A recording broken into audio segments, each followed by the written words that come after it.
ya la presa está llegando hasta Fanal. Es increíble todos los días. La gran pregunta, ya que tenemos en este momento al ingeniero Mario Durán, él es experto en infraestructura vial del Colegio de Ingenieros, es si realmente, si no se toman medidas ya, alguna, la que sea, por favor, la que sea, estamos realmente condenados a sufrir las presas, a gastar la vida en las presas. Ingeniero, ¿cómo me le va? Bienvenido. Buenos días, bien usted y muchas gracias por la invitación. Yo me imagino, ustedes, cuando uno es experto en infraestructura vial, pues obviamente eso le incluye esta tortura diaria de qué soluciones hay. Yo no me quiero imaginar la cantidad de estudios que puedan tener ustedes sobre la mesa diciendo, bueno, cuál puede ser la salida, y que podamos por lo menos dar luces de que esto sí tiene alguna solución en algún lado, ¿o no? Sí. En realidad se necesita un cambio de mentalidad en el Ministerio de Obras Públicas y Transportes, básicamente en el ministro de turno, que no es solo esta administración, sino y las que vienen, y esencialmente es entender, como ha sido demostrado claramente en estos 2 años, de que seguir haciendo obras, los topics que inició Amador, hace un paso a nivel en la galera, y lo que hace es trasladar el cuello de botella a los Figueres, y la presa simplemente se movió 500 metros, pero vemos los mismos 4 kilómetros de fila que se hacen todas las mañanas. O en el caso de la rotonda de Hacienda Vieja, que sí, fuera la hora pico es una maravilla, pero en el pico es la misma fila de 4 kilómetros que se hacía antes, y realmente tienen que entender que el problema de congestión no se va a resolver haciendo más infraestructura vial. Hay algunas cosas que sí pueden ayudar, como por ejemplo todas las ampliaciones que el ministro Amador paró, como la ampliación de la ruta Cartago, la ampliación de la ruta 27, la ampliación de la General Cañas. Esas obras van a venir a aliviar. Sin embargo, como ya se ha comentado en la prensa, esas son obras que van a tener una vida útil corta. Y aunque mucha gente habla de que es que están construyendo tarde, sí, se están construyendo tarde, pero el asunto es que no importa cuándo se hagan, está demostrado en varias ciudades del mundo. Los Ángeles fue el mejor ejemplo. Desde allá de los años 50, que tenían 3 carriles, se congestionaba, le ponían 8, se volvió a congestionar en 2 años, le ponían 10, se congestionó en 3 años. Que en transporte hay una cosa que se llama la demanda latente o tránsito inducido. Una vez que usted amplía una carretera y se descongestiona, personas que no estaban haciendo el viaje en la hora pico, ya sea porque lo hacían en otra hora o del todo no hacían el viaje, estas personas entonces al ver que ahora hay capacidad extra, que ya no está la gran presa, y dice, no, ahora en lugar de hacer el viaje a las 10, entonces me voy a ir a las 7. Y rápidamente se comen esa capacidad adicional. Y eso es lo que lleva a que la única solución verdadera al problema de congestión es invertir en el sistema de transporte público. Y no estoy hablando de nuestros buses actuales, en el desorden que operan. No estoy hablando de transporte masivo. Y esto es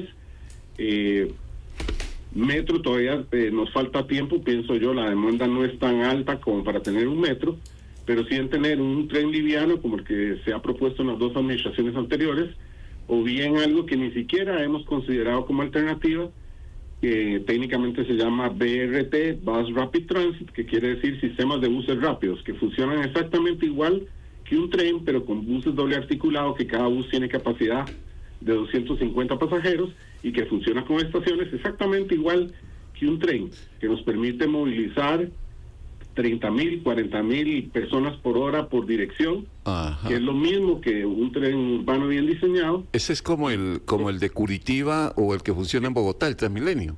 Es correcto, exactamente. Sería como el de Curitiba, Brasil. O como el de Transmilenio, o como el que ahora tienen en Guatemala, o el de Perú. En Brasil hay 20 sistemas más de ese tipo, también hay en Santiago, Chile. Realmente fue una invención latinoamericana que ahora se ha esparcido por todo el mundo y nosotros ni siquiera la hemos considerado. Y hablando del tren, realmente la propuesta del gobierno anterior, la debilidad es que necesita subsidios muy altos. Estaba hablando de 150 millones de dólares al año. Eso es muchísimo dinero, y en medio de un apretón fiscal en que estamos, con necesidades en educación, en salud, etcétera, pues es un poco difícil. Y realmente un BRT que tiene la misma capacidad que el tren propuesto podría permitirnos hacer esa inversión con los préstamos que ya tenemos y con un subsidio mucho más bajo o del todo sin subsidio. Y si se llega a subsidio, realmente la experiencia, la historia ha mostrado que los subsidios no son sostenibles si no tienen una fuente de ingreso permanente.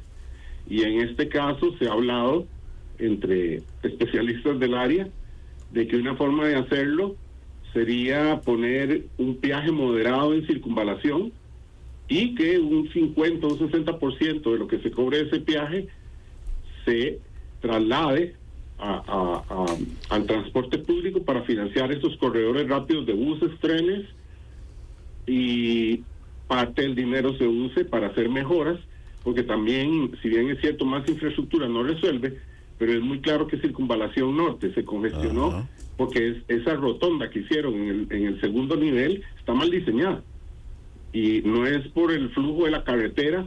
Esa carretera todavía, por el número de carriles, tiene vida útil, pero esa rotonda no debe haberse puesto ahí. Había un estudio de la NAME que oportunamente hizo el análisis, vio que no servía, propuso otra cosa que era mucho mejor. Desgraciadamente, constructivamente, como le hicieron, por ser a niveles, ya esa solución de la NAME no se puede implementar, hay que buscar otra. O la congestión que hay entre las rotondas de Calle Blancos y Guadalupe, que también es por defecto de diseño. Entonces, sí hay que hacer algunas intervenciones para corregir problemas como esos dos que mencioné en Circunvalación Norte, pero por ejemplo el MOB, el ministro habló ahora de hacer un carril extra entre Pavas, en circunvalación entre Pavas y Ruta 27. Ese carril no va a resolver absolutamente nada, y vamos a botar otros no sé cuántos, 2.000, 3.000 millones de colones y causar congestión mientras se construye. O peor todavía, el ministro anunció que cuando terminaban la Pozuelo van a cerrar la rampa de circunvalación para el tránsito de Alajuela, Circunvalación Norte, el lacito que hace uno para agarrar para allá, y tirar todo ese tránsito en la rotonda Juan Pablo II, que lo que va a hacer es un colapso como el del Bajo Los Ledesma. Entonces, el MOB tampoco puede seguir haciendo ese tipo de obras, desperdiciando dinero en obras poco efectivas que causan un montón de congestión durante la construcción. Claro, ingeniero. Permítame, estamos hablando con el ingeniero Mario Durán, él es de Infraestructura Vial del Colegio Federado de Ingenieros, buscando alguna luz en torno a lo que podamos hacer o pueda hacer el Estado, podamos hacer todos como ciudadanos igual para enfrentar estas presas, esa condena a la que estamos. Es que tenemos varias preguntas. Primero, Ángelo. Sí, ¿cuál sería una medida, una solución a corto plazo, ingeniero, para darle un alivio a la gente por las presas? Ya usted nos dice que hay infraestructura vial que no se puede seguir haciendo o que generaría un caos vial mayor en el corto plazo. También nos habla sobre soluciones de metro, de tren, que se ven un tanto lejanas, pero ¿qué sería una solución en corto plazo que pueda aliviar el tiempo de recorrido de las personas? Ok, vea, definiendo corto plazo como no inmediato, hay una que es inmediata y la voy a mencionar de una vez. Nuestra restricción vehicular en teoría saca el 20% de los vehículos. Sin embargo, por falta de control de la Policía de Tránsito, realmente nadie ha hecho un estudio, pero se estima que si acaso está en un 15%. O sea, uno ve placas que no deberían estar circulando en San José, y exceptuando la Policía Municipal, que agarra a estos infractores ya cuando andan por Avenida Segunda, por Avenida Primera, realmente debería reforzar eso. Pero en Bogotá, que es un área metropolitana mucho más grande, de 8 millones, tenían un sistema de restricción que ellos llaman pico y placa, igual al nuestro, de 2 placas por día, y el nivel de congestión empeoró tanto que tuvieron que hacer restricción vehicular del 50%, y un poco creo que tenemos la referencia de la pandemia. En este caso, el 50% lo lograron usando par impar por el día de la semana. Entonces, si hoy es 29, no circulan las impares, mañana es 30, no funcionan los pares. Y entonces se va alternando y entonces las personas solo pueden entrar a San José 2 o 3 días por semana. Ahora, eso implica necesariamente que los buses tienen que tener capacidad para absorber toda esa gente que no va a poder llevar su carro. Y algo muy importante, el grado de congestión que tenemos ya es tan grande que el área limitada por circunvalación es insuficiente. Estamos hablando de que vamos a llegar al punto de tener que hacer restricción vehicular para que esos carros no entren a la Florencio del Castillo, no entren a la General Cañas, no entren a la Próspero Fernández. O sea, que es restricción vehicular desde el centro de Alajuela hasta el centro de Cartago. Total. Si usted quiere ver caer la congestión inmediatamente, yo quiero ver cuál político se compra la bronca de tomar una medida como esta. Eso daría un alivio inmediato.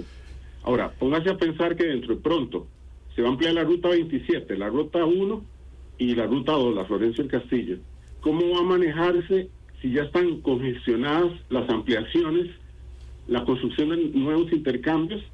Creo que para la construcción de esas obras va a tener que llegarse a algo tan radical como esa restricción vehicular del 50% como está hoy en día en Bogotá. Esa sería la única acción inmediata disponible. Pero hay otras cosas que se pueden hacer. ¿Cómo es posible que con el nivel de congestión que tenemos en Escazú tengamos una estación de peaje de 14 carriles por sentido que provoca tremendas presas cuando el contrato de esa concesión previó que cuando la congestión de las casetas en cualquier punto de la carretera llegara a cierta longitud de filas, tenían que levantar las agujas y ningún gobierno ha tenido la firmeza de hacerlo valer? ¿Cuál es el propósito de esa medida? Que la concesionaria se preocupara por hacer ajustes para no provocar esa congestión, y el único ajuste que existe es con tecnología, que es que los vehículos se les cobre sin parar, lo que se llama free flow. Ahora algunos dicen, es que eso es muy difícil, que la gente hace trampa. Mire, en Santiago de Chile hay una autopista que viene debajo del río Mapoche, en el corazón de la ciudad. Yo sé que es como si fuera debajo de la avenida Segunda, pero es debajo de un río. Y desde 2007 esa autopista funciona con free flow. Tiene todas las rampas de entrada. De hecho, se les congestionó tan rápido por ese problema que le explicaba de la demanda latente, que entonces en hora pico la tarifa del peaje es más alta para que el que no tenga que viajar ahí lo haga otra hora y descongestione.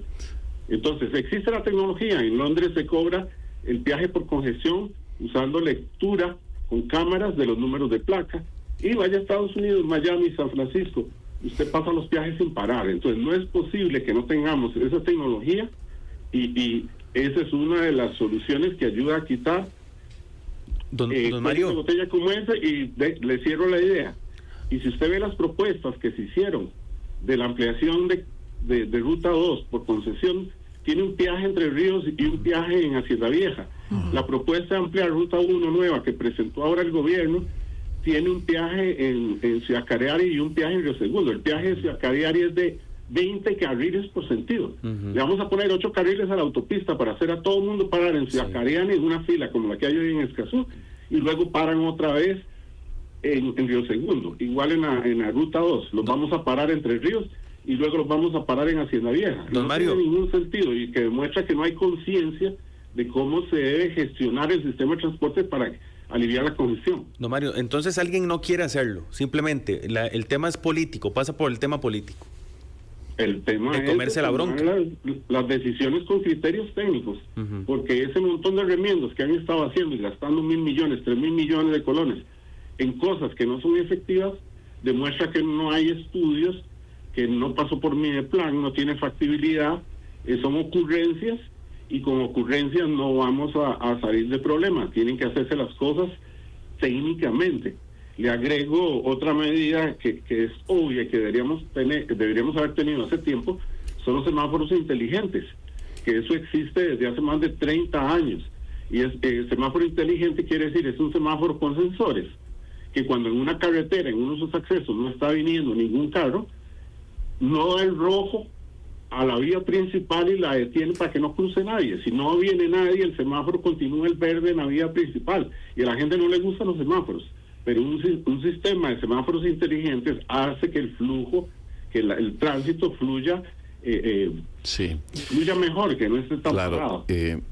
Ingeniero, quedé más aburrido Porque todo lo que nos está diciendo, ahora que Ángelo decía a corto plazo, no, todo esto que el ingeniero Mario Durán nos está diciendo, primero que alguien tome decisión de eso, de comerse de broncas con esto de hacer obra y desarrollar algunas de estas ideas, queda uno es como con la sensación, no, caramba, esto así como estamos, vamos a tener que soportar mucho tiempo más, sí, y cada vez peor, además, las presas. Si uno quisiera sacar una conclusión es básicamente que si a la gente se le agiliza el transporte urbano o en el tren o con Transmilenio, como sea, se alivia muchísimo, por lo menos sería un primer gran paso. Pero ahí seguimos. Ingeniero, vamos a seguirlo molestando. ¿No, Mario? Sí. ¿Qué se me hizo? Vamos a seguirlo consultando. Nosotros vamos a seguir, obviamente, preguntando mucho también a las autoridades y a muchos de los expertos sobre este tema, pues por lo menos para la gente darle alguna luz de lo que pueda venir hacia adelante. Por ahora, muchas gracias por habernos atendido aquí en Desde Buena Mañana. Con mucho gusto. Hasta luego. Que me la vaya muy bien. Mario. El ingeniero Mario Durán es experto en infraestructura